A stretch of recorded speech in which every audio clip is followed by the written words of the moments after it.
Uma das grandes maravilhas de ser um recém-nascido é ter um mundo inteiro cheio de oportunidades pela frente. E um dos maiores desafios que os pais enfrentam é de ver o mundo aberto tanto para ele ou ela. A nossa equipe esteve nas ruas de Maceió para saber o que as pessoas estão pensando sobre o assunto.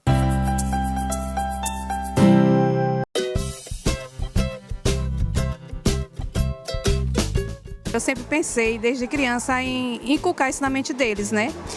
Porque hoje em dia, se os pais pensarem assim, teremos jovens no futuro, não só com qualidade de vida, como com um futuro já certinho para eles, né? Que não venha se preocupar. Manter uma poupança, falar para ele que isso vai servir para o futuro dele, para os estudos dele como uma faculdade, né? Ter uma profissão garantida.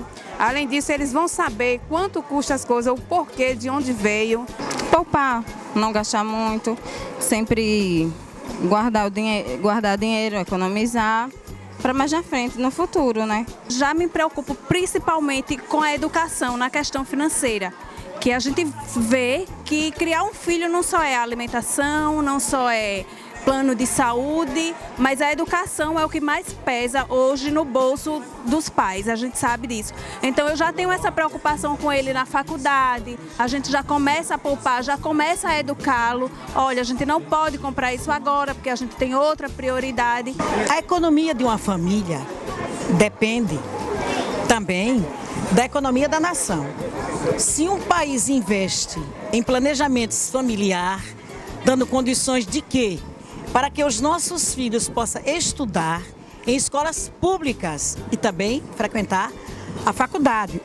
Os filhos têm que aprender a economizar desde criança, assim eu fiz com os meus. Se você ganha R$10, você tem que gastar um pouco e guardar 30%. O planejamento de uma família é tudo.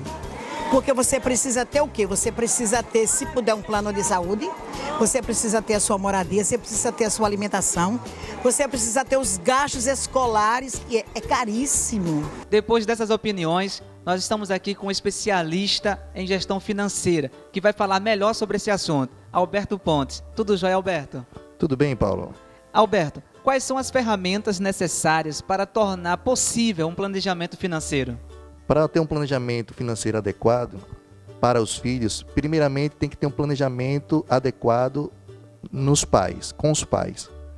Então, tanto o pai quanto a mãe tem que primeiramente fazer um planejamento da família como um todo, para depois então partir para os filhos. Porque se a gente não tem um planejamento na nossa casa, não vai ter uma sobra financeira para poder fazer o planejamento dos filhos.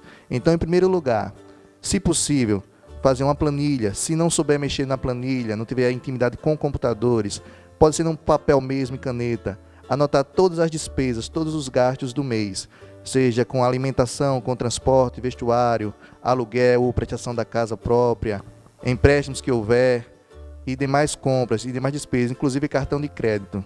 Nós também estamos aqui com um caso de sucesso, que é a Rosângela Mello e seu filho, Anthony Mello. Há quanto tempo você é casada, Rosângela? Estou casada há 15 anos. E desde o princípio você planejou filhos?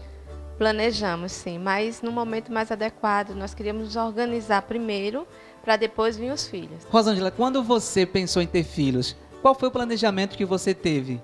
Nós começamos a nos organizar. Eu tinha uma planilha, né, que eu fazia todos os gastos de cartão, de conta de telefone, de tudo. E aí a gente começou a ir analisando as coisas bem, para poder deixar sobrar alguns, para que nós pudéssemos ter o nosso filho, para ele ter um futuro melhor, estudar na boa escola, fazer um curso de inglês. Nós pensamos nessas coisas. Como é que pode uma pessoa que quer se planejar, mas não tem condições na prática?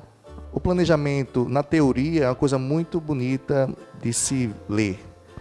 Mas na prática, muitas vezes, é um pouco diferente. Então, nós temos que nos adequar à nossa realidade, à realidade da família, né? Então, evitar sempre comprar por impulso, evitar estar sempre no vermelho, porque os filhos vão crescendo naquele ambiente familiar e ver que os pais não têm um regramento, não têm um controle adequado sobre as finanças, e muitas vezes os filhos veem os pais reclamando, esse mês ficou sem pagar uma conta tal, que o dinheiro está curto. Então a criança termina crescendo nesse ambiente negativo.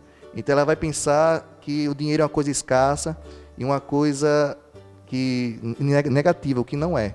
Então, nós temos que ter muito cuidado nos ensinamentos que passamos para os nossos filhos. Antônio, de acordo com esse planejamento que seus pais fizeram para você, hoje você tem uma vida muito ativa, escola, esporte, muita diversão. O que você acha desse planejamento? Eu acho muito bom, principalmente as oportunidades que eles vêm me dando, escola boa, inglês, esportes, etc. Isso é uma forma de viver muito boa, que eles conseguiram, assim, se esforçando para que eu pudesse ter tudo isso hoje. De acordo com o planejamento que seus pais fizeram para você, hoje você tem uma ideia de quem você pode ser, o que você quer ser? Sim, eu penso sim nisso, principalmente o que eu vou fazer na faculdade, ou como eu posso ser um doutor, um juiz ou um delegado e tal. Quais são os cuidados que os pais devem ter para garantir o futuro dos filhos? Bem, os pais, primeira coisa, né? Como se diz o ditado, educação vem de berço. Então, o legado que os pais podem deixar, o maior legado não é uma boa poupança, não é um grande patrimônio, e sim educação. Alberto, eu quero agradecer a sua participação aqui em nosso estúdio, a Rosângela, ao Anthony também. É interessante esse tema que a gente abordou aqui, porque a sociedade precisa, né, desse conhecimento, precisa dessas informações. Até porque, quando se refere à educação dos filhos, existe e tem que existir prioridade.